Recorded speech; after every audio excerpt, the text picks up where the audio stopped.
How to make a boomerang on Instagram using camera roll. Hello everyone, welcome to this channel. I'm here to help you out today, so without any delay, let's get started.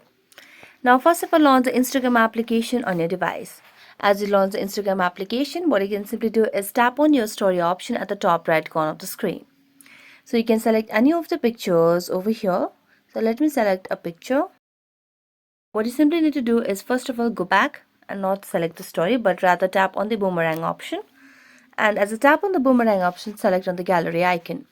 Now select on any picture over here, and as you do that, you can just tap on the your story option, and then it will be posted as a boomerang on Instagram.